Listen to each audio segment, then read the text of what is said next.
Bismillahirrahmanirrahim. Assalamualaikum warahmatullahi wabarakatuh. Innal hamdalillah nahmaduhu wa nasta'inuhu wa nastaghfiruh wa na'udzu billahi min sururi anfusina wa sayyiati a'malina. May yahdihillahu fala mudhillalah wa may yudlil fala hadiyalah.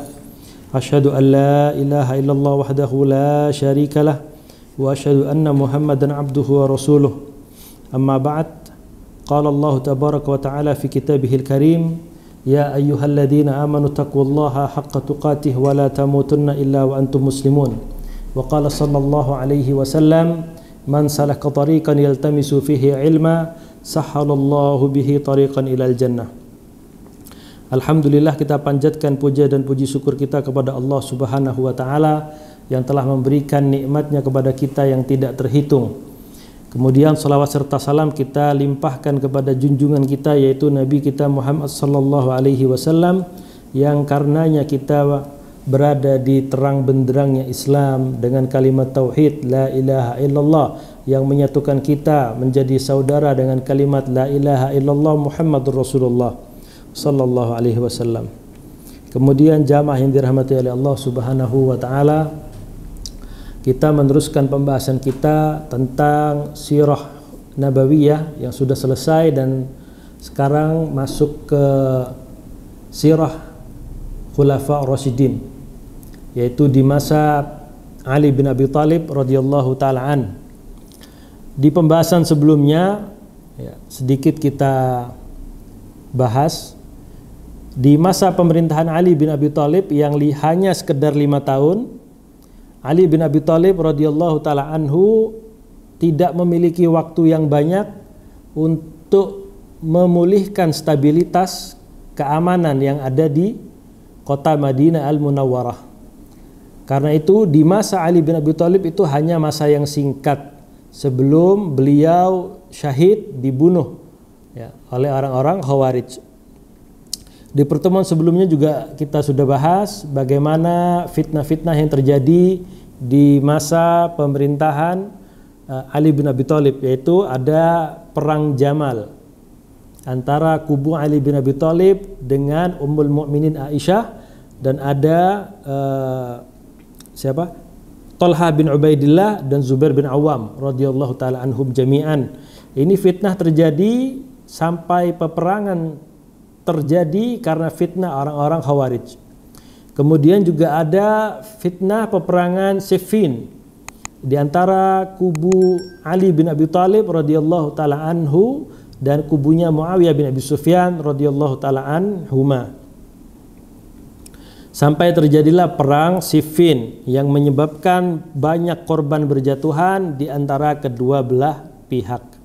Dan ini terjadi selang 1 tahun. 1 tahun setelah perang Jamal, tahun 36 Hijriyah terjadi perang Jamal. Kemudian di tahun 37 Hijriyah, 37 tahun setelah Rasulullah hijrah, itu terjadi peperangan Siffin.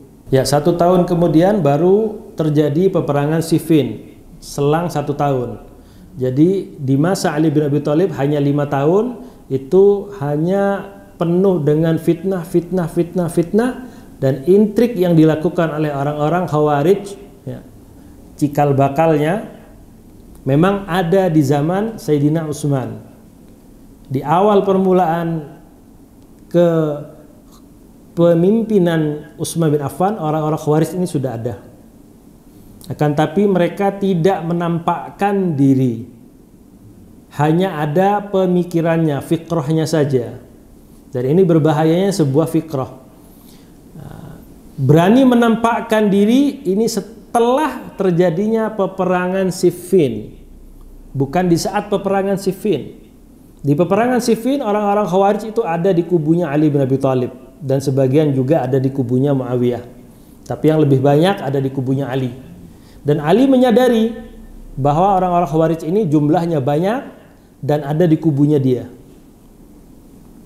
Ketahuannya mereka ini benar-benar Khawarij setelah terjadinya proses tahkim, proses permintaan damai sementara dari kubunya Muawiyah bin Abi Sufyan yang dipelopori atau diprakarsai oleh Amr bin As untuk menerima tahkim, dan ini diterima oleh Ali bin Abi Thalib bersama para sahabat yang lainnya radhiyallahu taala anhum jami'an.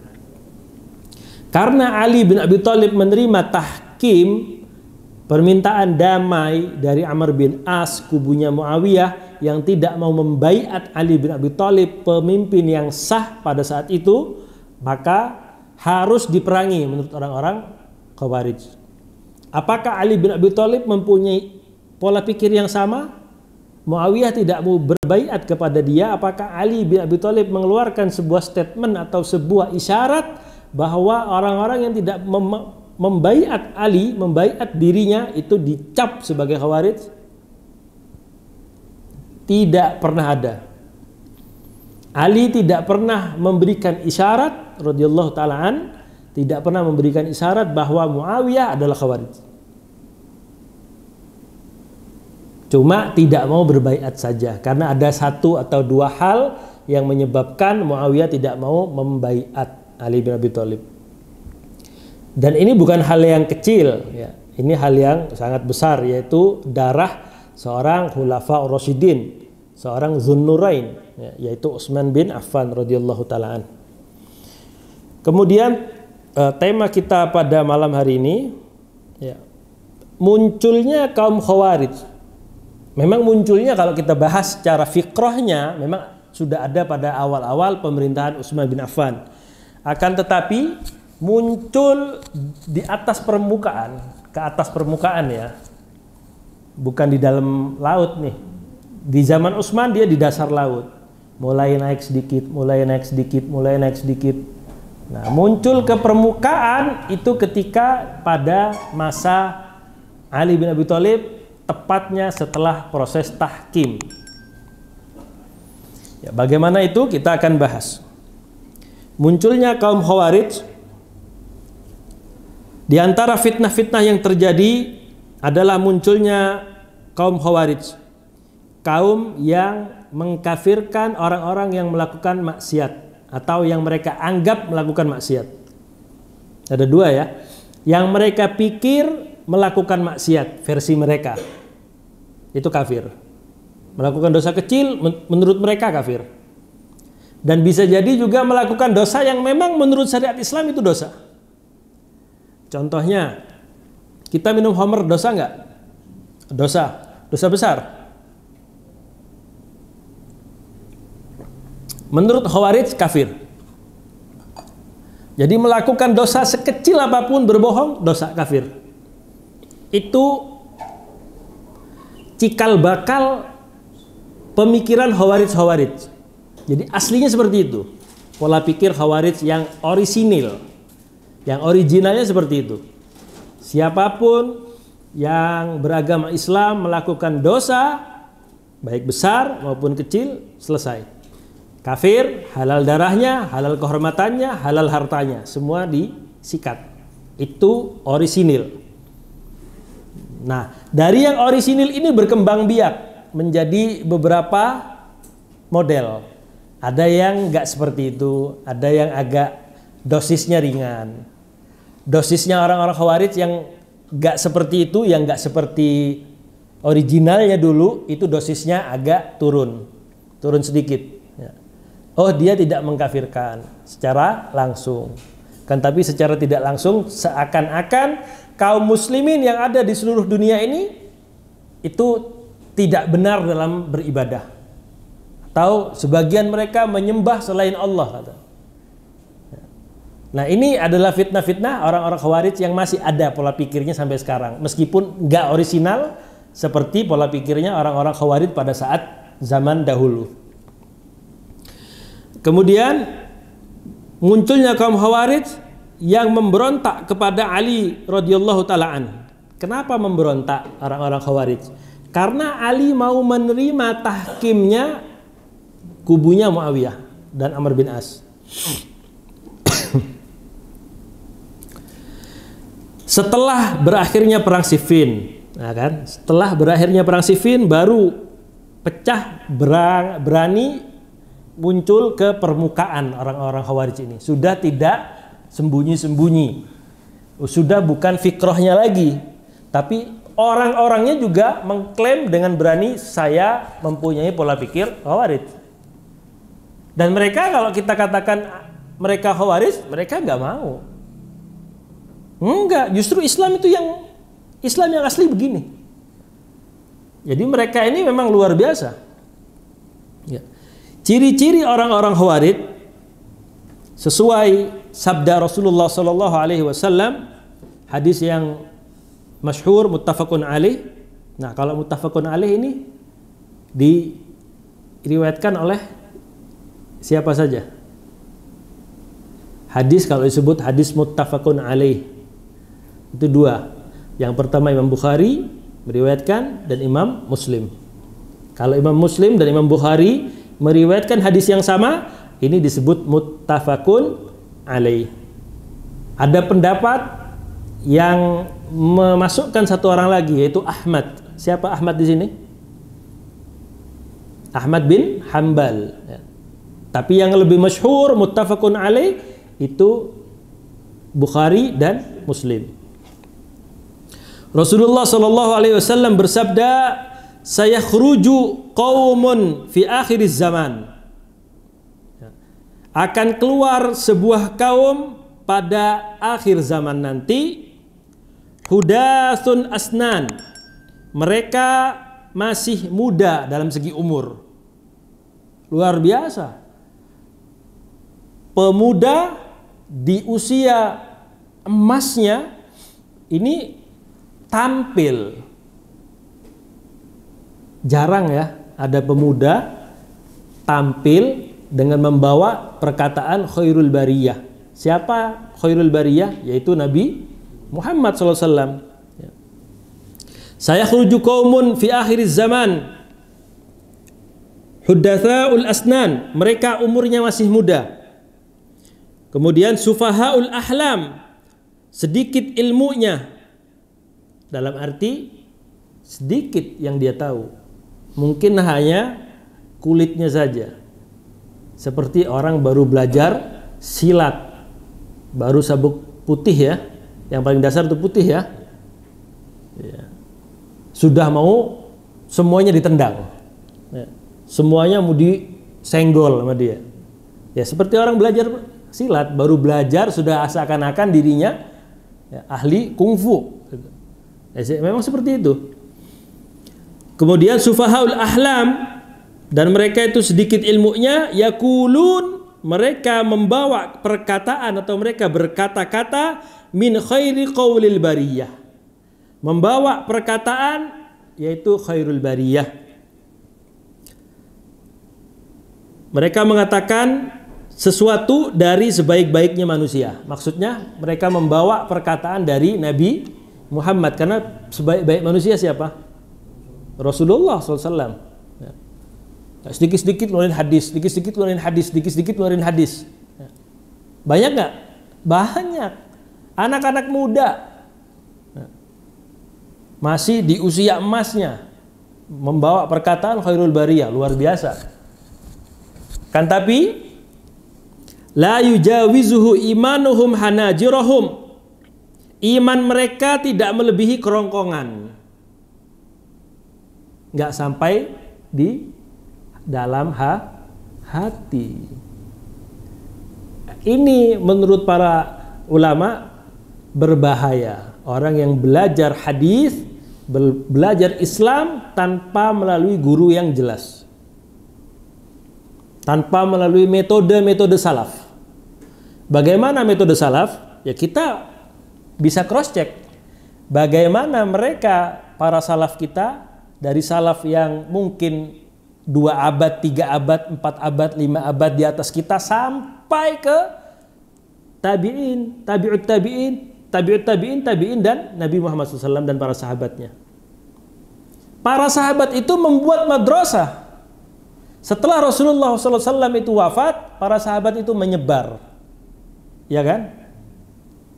Bahkan ada satu sahabat yang meninggal tepat di depan gerbang Konstantinopel. Siapa? Abu Ayyub Al-Ansari. Itu sahabatnya Nabi. sudah tua. Kan tapi ketika mendengar bahwasanya barang siapa yang menaklukkan Konstantinia, ni'mal amiru amiruha wa ni'mal jaisu jaisuha.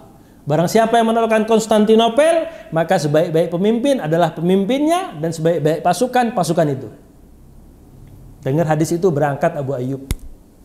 Udah sepuh usianya. Nyoba untuk menaklukkan Konstantinopel, nggak berhasil. Akhirnya Konstantinopel ditaklukkan pada masa Sultan Muhammad Al-Fatih. Al-Fatih itu nama julukannya. Nah, aslinya Muhammad namanya.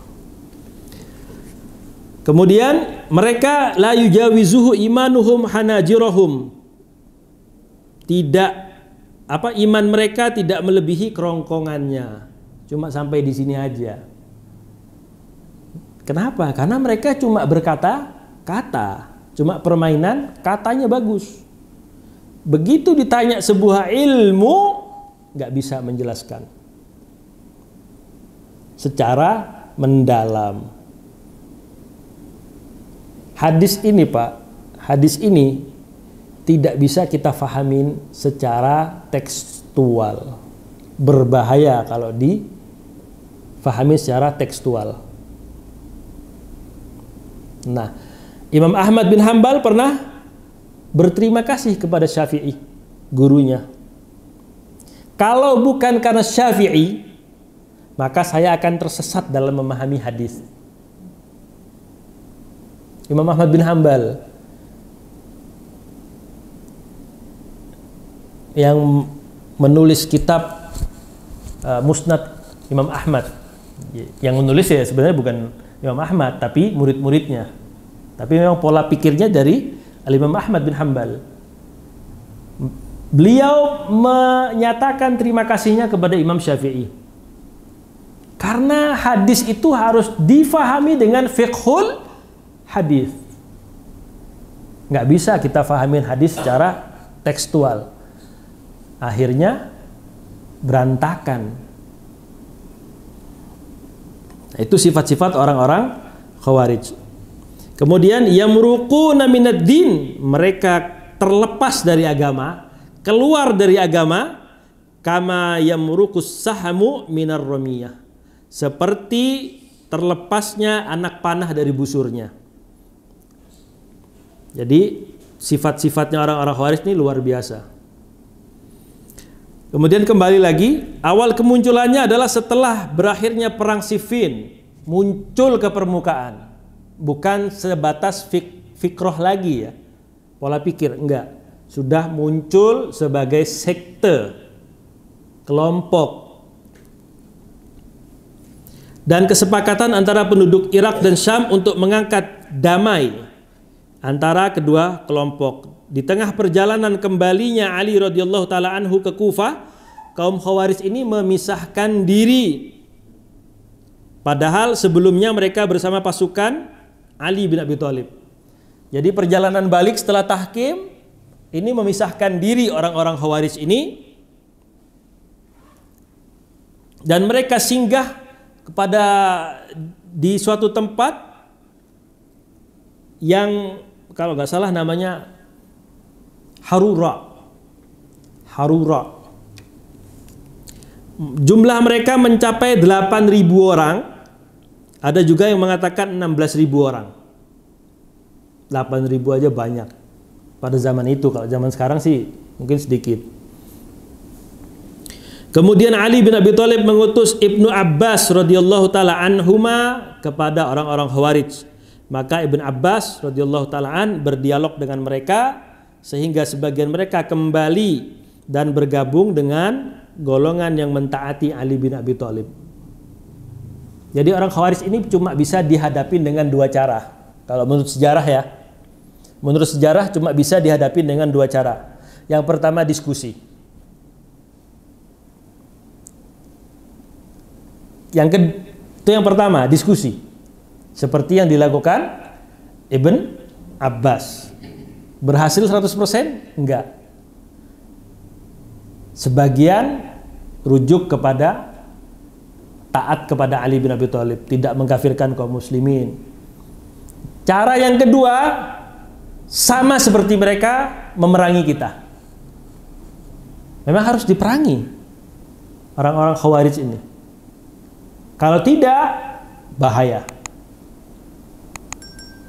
Ya, kalau zaman dulu mereka memerangi kita dalam artian bukan memerangi menjelek-jelekkan saja. Kalau zaman dulu memang benar-benar diperangi kita.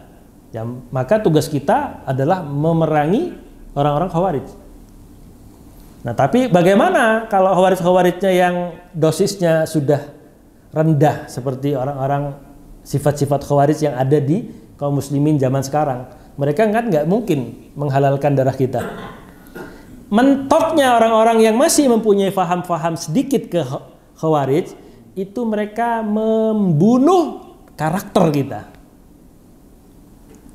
Dibuat habis. Benar-benar kita ini dibunuh karakternya, bukan dibunuh secara fisik. Mereka nggak punya keberanian sampai ke situ, dan bahkan akan terbentur dengan aturan negara hukum dan yang lain-lain. Mereka pasti pikir panjang. Ada juga yang pola pikirnya pendek. Nah, kalau pola pikir pendek ini bahaya. Bisa ngebom mana-mana nanti. Banyak kan? Ya, kantor polisi nggak salah dibom. Ngapain kantor polisi? Kantornya nggak salah. Ya. Kalaupun ada 1-2 orang polisi salah, itu jangan membuat tolak ukur, semua polisi sama. Enggak. Dan bukan hak kita juga untuk menghukum.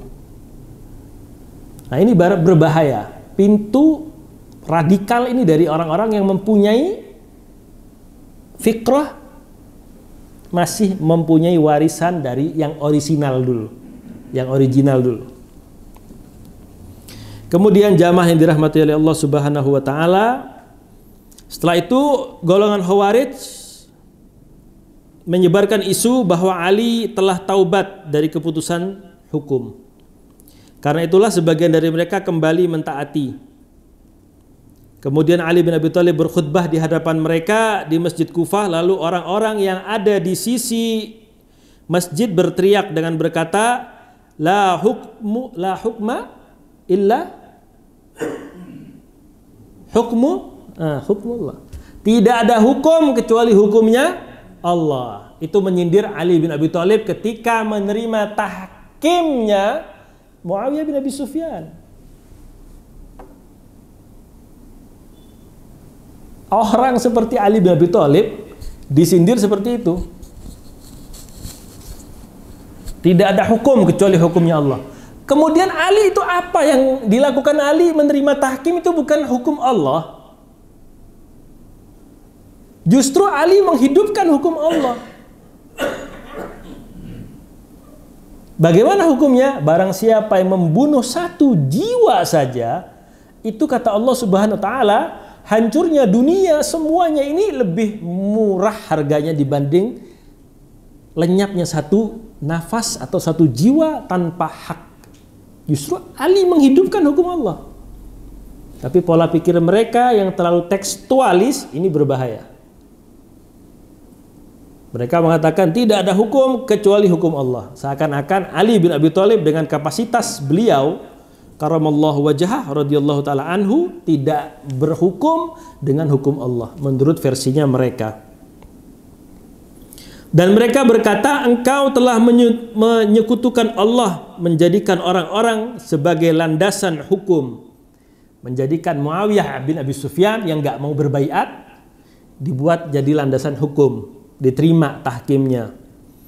Amr bin As diterima tahkimnya. Sedangkan hukum Allah tidak kamu taati, maka kamu syirik kepada Allah, kata orang-orang Khawarij kepada Ali bin Abi Thalib, dan tidak menjadikan kitabullah sebagai landasan hukum. Kalau sahabat sekali berali saja diberi cap, memang ini yang satu yang tidak bisa berubah dari mereka. Sejarah itu berulang. Orang-orang yang faham dengan sejarah, dia akan santai menghadapi apapun itu. Orang-orang Khawarij pada saat zaman Ali bin Abi Thalib sampai sekarang mempunyai satu sifat yang tidak akan pernah hilang. Memberikan slogan-slogan kepada orang yang gak sama seperti mereka. Ali bin Abi Thalib sudah korban pertamanya. Tidak menjadikan kitabullah sebagai landasan hukum. Engkau syirik, wahai Ali bin Abi Thalib. Itu slogan pertama orang-orang Khawarij. Nah, yang zaman-zaman sekarang, yang di akhir zaman, wah luar biasa. Stempel-stempel itu luar biasa. Subhat cetek. Ya. Udah kayak surga kaplingan. Ya. Kalau surga kaplingan nggak apa-apa deh. Sikat aja udah. Hagak semuanya udah surga. Nah, ambil deh. Ente, ajus ente, sebeh ente, jidah ente, jid ente, semua aja dadak sudah. Tapi surga alhamdulillah punya Rabbul Alamin, punya Rabbuna Allah, punya Allah Subhanahu wa taala. Mau masukkan siapa Allah? Terserah Allah. Mau masukkan siapa saja ke surga itu haknya Allah. Mau masukkan siapa saja ke neraka itu haknya Allah. Makanya kita nggak usah pusing dengan stempel-stempel seperti itu. Ustadz Fulan, subhat, cetet. Penilaian manusia nggak ngaruh sama sekali. Ngaruh sih sedikit, ya. Ngaruh sedikit, besar pengaruhnya. Karena memang slogan-slogan seperti itu sangat berbahaya. Ini membunuh karakter, bukan membunuh jiwanya langsung. Itu ciri-ciri yang nggak bakal bisa hilang. Ali bin Abi Thalib aja udah kena stempel seperti itu. Syirik ini pelaku syirik nih. Ya, menerima tahkimnya manusia, hukumnya manusia daripada hukumnya Allah Subhanahu wa taala. Kemudian Ali bin Abi Thalib berkata kepada mereka, kalian memiliki 3 hak atas kami. Kami tidak melarang kalian untuk masuk ke dalam masjid. Tidak juga menahan kalian untuk mendapatkan rezeki berupa rampasan perang. Atau dalam bahasa fikihnya disebut apa? Fai, ya, fai. Dan kami tidak akan memulai untuk memerangi kalian selama kalian tidak memerangi kami atau selama kalian tidak melakukan kerusakan. Nah, di Harura tadi 8.000 sampai 16.000 orang ini tadi, sebagian yang sudah didakwai oleh Ibn Abbas. Kemudian mereka berkumpul dan membunuh orang yang melewati mereka dari kalangan kaum muslimin. Jadi mereka ini ribuan orang ini berkuda, berjalan kaki melewati sebuah tempat dan kaum muslimin lewat, halal darahnya sudah. Ini peristiwa Harura. Abdullah bin Habbab al-Urd melewati mereka bersama istrinya. Mereka membunuhnya dan mereka membelah perut istrinya. ISIS. Ya udah begini. Itu yang mau berusaha orisinal. Seperti Khawarij zaman dahulu. Ya udah begini. Melihat kaum muslimin juga beda dengan mereka, sudah halal. Makanya kan tersebar di medsos-medsos video-video yang teriak takbir, takbir, takbir. Ya. Yang mau digorok, yang mau digorok ini mengucapkan takbir juga, mengucapkan syahadat juga. Terus yang mana Ustaz? Yang benar. Islam tidak pernah mengajarkan membunuh orang yang mengatakan la ilaha illallah. Bahkan orang kafir pun nggak boleh kita bunuh. Kecuali sudah terjadi peperangan, itu lain lagi, ya kan? Anak nggak biasa Ustaz, gorok kambing aja, nah nggak pernah. Ya kamu kalau nggak gorok kambing tetap masih hidup, ya kan? Tapi kalau di medan peperangan, opsinya cuma 2, ya, membunuh atau dibunuh, selesai.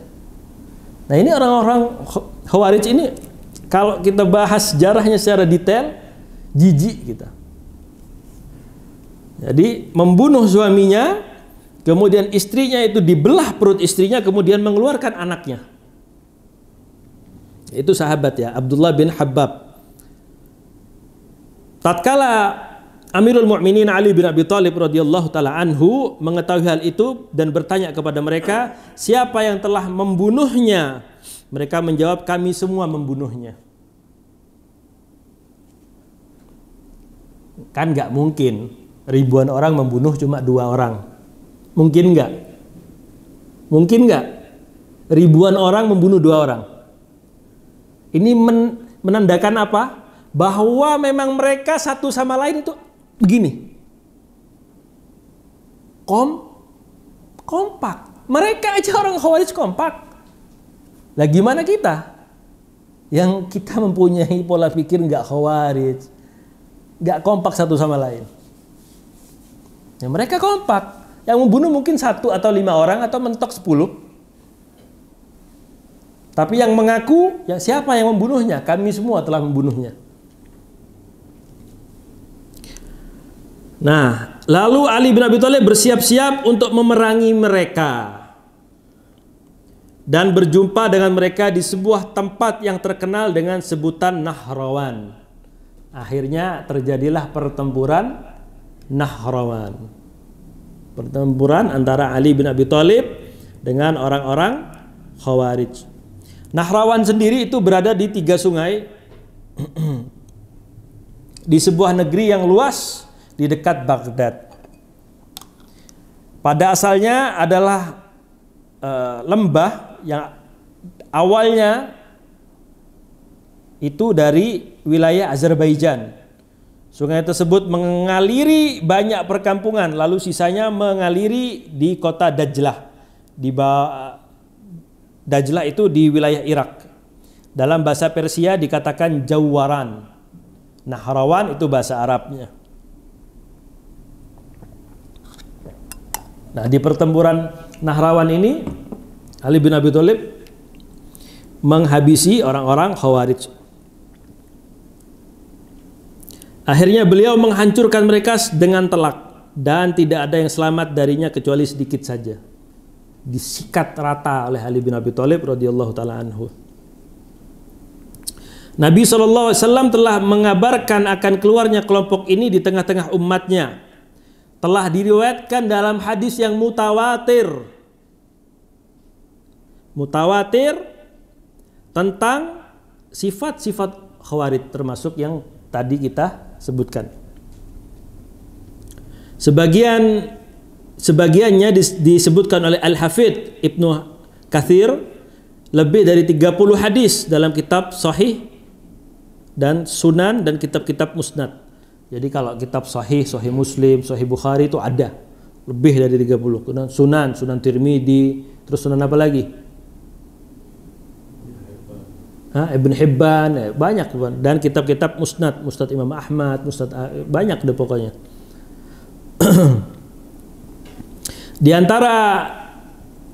antaranya adalah hadis yang diriwayatkan oleh Abu Sa'id Al-Khudri radhiyallahu taala anhu. Dia berkata Rasulullah sallallahu alaihi wasallam bersabda, "Tamruqul mariqah inda furqati minal muslimin yaqtuluha ulat ta'ifataini bil haqq." Akan memisahkan diri satu kelompok, yaitu Khawarij ini, ketika kaum muslimin berpecah belah. Ada kubunya di perang Jamal, ada kubunya Talha, kemudian ada Zubair bin Awam dan Ummul Mukminin Aisyah melawan Ali bin Abi Thalib. Kemudian di peperangan Siffin muslimin cekcok satu sama lain, muncullah orang-orang ini. Kelompok ini akan diperangi oleh salah satu dari 2 golongan yang lebih dekat dengan kebenaran. 2 golongan itu dibahas bukan 2 golongan aja. Jadi artinya seperti ini, 2 golongan. Kita lihat perpecahan awal mula peperangan di antara kaum muslimin itu di zaman Abu Bakar ada nggak? Nggak ada. Zaman Umar apalagi, ya. Di zaman Utsman nggak ada. Bahkan Utsman adalah korbannya, korban dibunuhnya. Nah, di zaman Ali bin Abi Thalib ada peperangan Jamal dan Siffin. Peperangan Jamal ada 2 kubu. Pertama Ali, yang kedua adalah Talha bin Ubaidillah, Zubair bin Awam, dan Ummul Mukminin Aisyah. Sebenarnya bukan perang ini, cuma diadu domba aja sampai terjadinya peperangan oleh dua golongan yang lebih dekat dengan kebenaran, ya, yaitu dua golongan ini yang lebih dekat siapa? Ali dan Talha bin Ubaidillah, Zubair bin Awam, dan Aisyah, atau Ali bin Abi Thalib dan Muawiyah bin Abi Sufyan.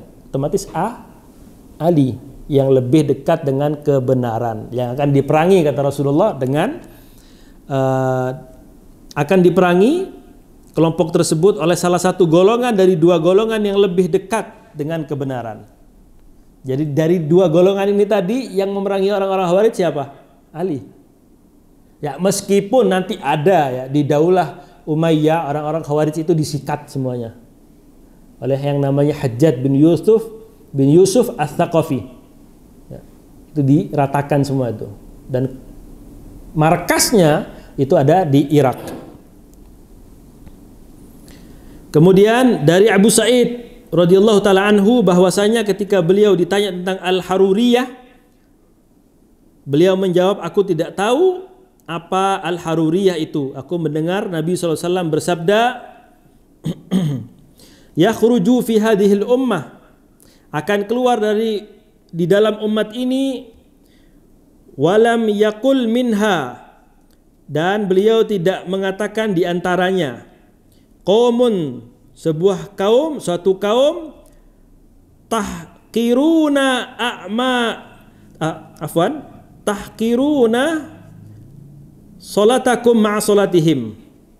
Suatu kaum yang kalian menganggap remeh salat kalian dibanding salat mereka. Jadi salatnya para sahabat ini nggak ada apa-apanya dengan salatnya mereka, kaum ini. Kemudian yaqra'una al-Qur'an, mereka ini gemar membaca Al-Qur'anul Karim. La yujawizu khuluqahum au hanajirahum, atau hanajirahum. Membaca Al-Qur'an ini seperti hadis yang awal tadi, tidak melewati kerongkongan mereka, dan mereka keluar yamruquna minad din kama yamruquna as-sahmi minar ramiyah. Nabi SAW juga telah memerintahkan untuk memerangi orang-orang Khawarij ini. Dan beliau menjelaskan bahwa dalam memerangi mereka, orang-orang Khawarij, mendapat pahala bagi orang-orang yang membunuh mereka. Ini sesuai hadisnya Rasul SAW. Kemudian hal ini merupakan dalil kesesatan kelompok Khawarij. Dan bahayanya fitnahnya luar biasa. Dijelaskan dalam kitab As-Sahihain dari Ali radhiyallahu taala anhu, ia berkata, aku mendengar Rasulullah SAW bersabda, ini hadis yang seperti yang pertama tadi, saya khruju qaumun fi akhir zaman ahdasul asnan sufahaul ahlam yaquluna min khairil qawlil bariyah. Nah, itu sudah seperti yang hadis yang awal tadi. Akan tapi di sini ada tambahannya. Fa'inama, maka barang siapa yang menemui mereka, fa'inama lakitumuhum faqtuluhum, di mana saja kalian menemui orang-orang Khawarij ini, maka bunuhlah mereka. Fa inna fi qatlihim ajron, sesungguhnya dalam memerangi mereka itu terdapat pahala. Liman qatalahum yaumal qiyamah, terdapat pahala di hari kiamat bagi siapa saja yang membunuh mereka. Nah, pertanyaannya, bagaimana kalau kita yang terbunuh? Yang membunuh dapat pahala, yang terbunuh, yang dibunuh sama mereka, ya otomatis dapat pahala juga.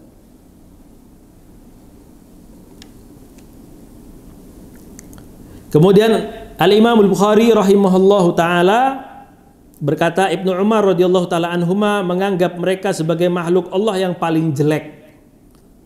Dan beliau berkata, sesungguhnya mereka mengambil ayat yang turun untuk orang-orang kafir, lalu mereka menjadikannya untuk orang-orang yang beriman.